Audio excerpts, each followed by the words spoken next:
So this is the carrier load board. So it's leveraging the existing email loop that we have. So when you tender or quote to send a tender or quote to an existing carrier, once they accept that load, we render this load board, which is loads that you make available to them that they can then bid on, and they can basically provide quotes for you.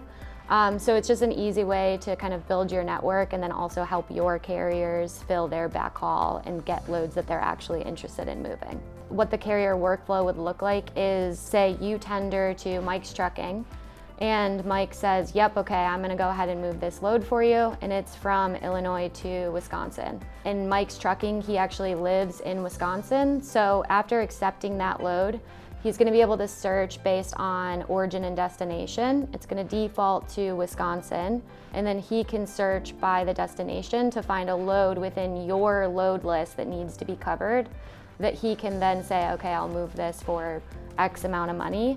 And once he provides that quote, it'll generate a carrier quote within Revenova, and it will show how much he sent, and then you can go ahead and then tender that load to him as well.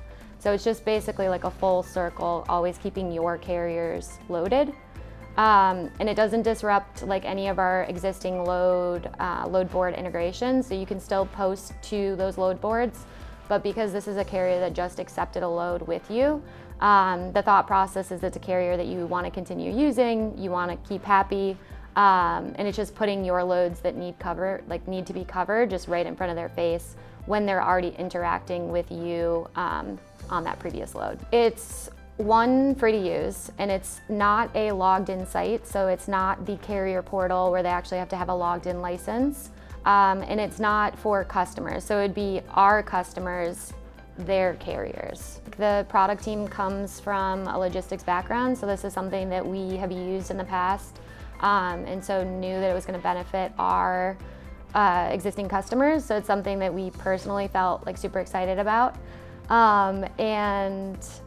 Existing customers are also looking for it. This was our first iteration, and we want to put it out there, see how our customers like it, get feedback from our customers' carriers as well, see if there's specific fields, or maybe they would want that link to expire after a certain amount of time, and maybe they don't want it to just be on accept, they want it to be available at any point. So I think those are things that we are going to listen to our customers and try and iterate on this, but it's definitely one that we want to keep investing in and keep developing additional features for.